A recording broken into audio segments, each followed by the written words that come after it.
right, let's get into it. So I wanted to go back in time to August 8th before I show you this Canton audit, to a Canton Select Board meeting. And this is Chief Rafferty. So first she speaks about getting mounted cameras on every police member. And then she starts talking about what the Free Karen movement has done to the community. It's worth a listen. Let's listen together.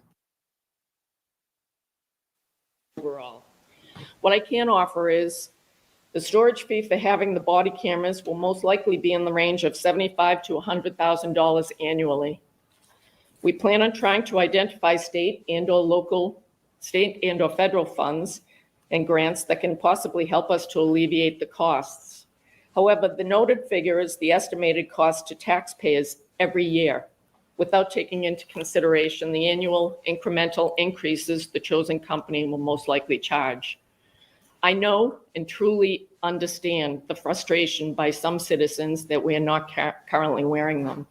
However, Canton is actually a lot further on in the process than other communities. At the present time, cities like Cambridge, Brookline, and Quincy are in the same exploratory phase as us. Norwood, Westwood, and Stoughton still are not wearing them. Randolph just implemented them, and Foxborough is a month away from having them on their offices. In short, I would like to stress that the officers at the police department are just as motivated to have this additional law enforcement tools as those we serve. We know that the 360 degrees of transparency is critical to our profession as we move into the future of policing. So I'll make sure to keep everybody in the loop as we forge ahead. The second item I'd like to touch upon. Okay, so she's just, this is Helena Rafferty. She's the chief of the Canton Police. And so just to give you an idea, Aiden Turtleboy Carney did not get involved with Karen Reed till April 2023. So this Free Karen Reed movement has just exploded in the town of Canton and caused division. So that'll give you a little bit of more of an idea of what we're listening to here. Is the comments made regarding the amendment of the administrative code of the select board. The language change suggested would be to alter members should treat each other with respect to members should treat all people with respect.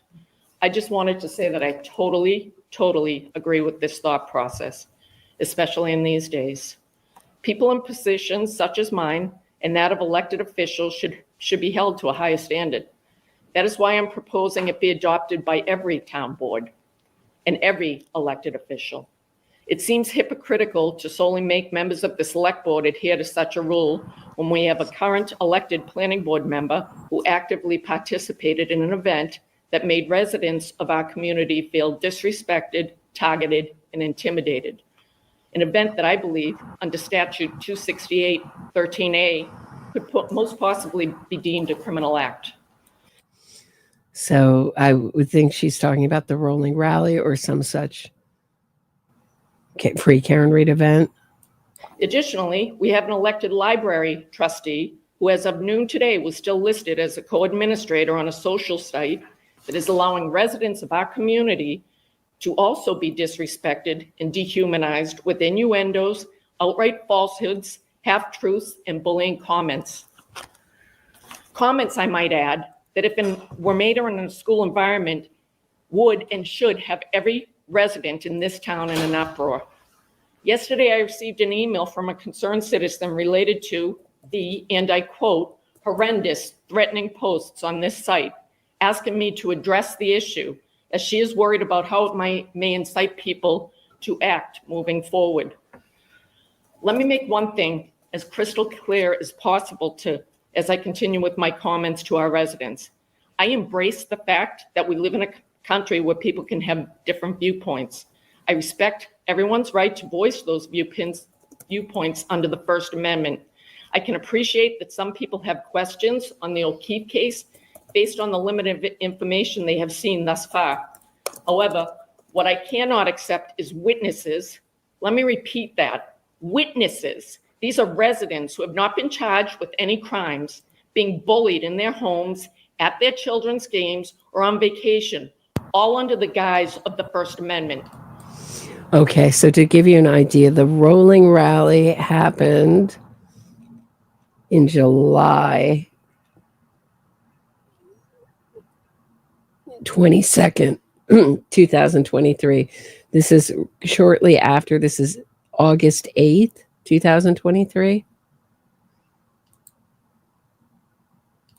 This is a really slippery slope that, if allowed to continue, will cause a rapid decline in the amount of people who would ever step forward to be a witness in a case, and quite possibly the slow erosion of the criminal justice system. Conversely, as one of the judicial system, Conversely, as one of the many people responsible for the safety and well-being of people in this community, I will not tolerate any persons in this town actively participating in actions that place those on the other side of this debate in fear by throwing objects from moving vehicles or any other similarly aggressive actions. What's happening to our community? Where's the civility during times of opposing viewpoints? Excuse me. Could we have a point of order? She's speaking, please. In my initial and only statement about this case thus far, I used the word sensational. When you Google that word, the first definition to pop up is causing great interest. Ironically, the example used in the definition is a sensational murder trial. My statement expressly asked for people to sit back and wait for all sides to be presented. How Aidan Kearney, AKA Turtle Boy, manipulated my message was certainly not how it was intended. However, as with many things in this case thus far, Aidan Kearney has shown that his perception is not the reality of the situation. And here's a few examples. Aidan Kearney falsely reported that one of my children dates the daughter of Jennifer McCabe. My children have never, ever met any of the McCabe children. Responsible journalists would have fact-checked that. It's such easy information to confirm. And still, to my knowledge, that has not been retracted. Nowhere has Aidan Kearney stated, hey folks, mea culpa. Why? Perhaps because it would bring into question the veracity of his many other allegations and theories. Aidan Kearney. Right, and that's something you don't see very often, if ever. I'm the only one I know who corrects myself and makes corrections to my reporting. On both sides of this case, I don't see people correcting themselves when they get things wrong. Kearney has also insinuated the slanderous allegation that I had an inappropriate relationship with Chief Berkowitz, and as a result, he appointed me to my current position. Notwithstanding the fact that Kenny Berkowitz is not the appointing authority for this town, I can only hope that such a statement outrages every woman in this community, for we fought hard against these abhorrent defamatory stereotypes for decades. In the days leading up to his rolling rally, Aidan Kearney reported to everyone that Jennifer McCabe had fled to Maine to avoid his event. Again, he was disingenuous. Jennifer McCabe was in fact home when he and 75 to 80 people in 40 to 50 cars pulled up in front of her home with the bullhorn. She was inside with her husband and two of her 4 children. She watched this group of both residents and strangers converge on her home. Can you imagine the terror she must have felt for the safety of her children based on the state of the world today? Again, this is a witness in a case. Additionally, I know it's been circulated that John O'Keefe had conversations with Canton police detectives related to drug activity in that neighborhood. Well, I'm here to confirm that. He absolutely did. He reached out to the detective unit directly. However, none, and let me repeat that, none of his well-documented correspondence with us included anyone alleged by Aidan Kearney to be involved in this case. The point I'm trying to underscore with these statements, with the examples that I've put forth as well, is the same one I was trying to make in my initial statement.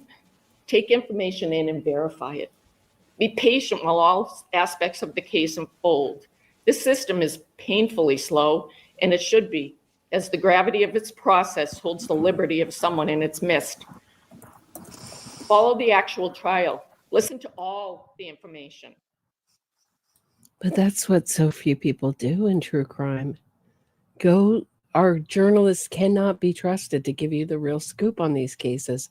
If you read about Roland Douglas Finney, you're going to read about a low IQ person. Takes 2 minutes. 2 minutes to look up and see he was in the military. A low IQ person who was wrongfully convicted. The guy confessed twice. Once under oath. And once to the police. I mean, what are we talking about here? It's so bad. Our reporting is so poor. And I just encourage you to go to the sources, go to the documents, do your own research. And that includes anything you hear on here. Let the courtroom be the forum where both sides get to present their case in full. Then make your own informed decision, whatever that's going to be. I know that mistrust for the Canton Police Department has taken root around this case. Based on the feedback that I and officers have received, I'm not sure that it is nearly as widespread as portrayed by one of the speakers at the last meeting. However, I do acknowledge that it is there, and I hear you. I believe the first step in bridging that trust gap is effective and healthy communication. I am also open to discussing ideas that residents believe will help build that fractured trust amongst those experiencing it. So let me reiterate, I am willing to meet with any Canton resident one-on-one, wherever in town you would feel most comfortable, so that we can have a dialogue where you can ask questions and you can get a sense of who I am and what I stand for as the leader of the Canton Police Department. And finally, as I close, and I am so grateful that these final words I have will be memorialized on camera. No matter what the jury decides in the O'Keefe case, I will always be able to look in any mirror I pass. My children will always be able to view me as a person of integrity, and I will always be able to look the O'Keefe family members in their eyes, because there is absolutely no evidence of a cover-up in the tragic death of John O'Keefe. Thank you for your time. You know where to find me. Okay, so that didn't stop this board meeting, and this is really to revisit for another day. But for the board meeting to end in a whole bunch of accusations against the police, of a cover-up, etc. But I just wanted to give you some background as to what has happened in this town.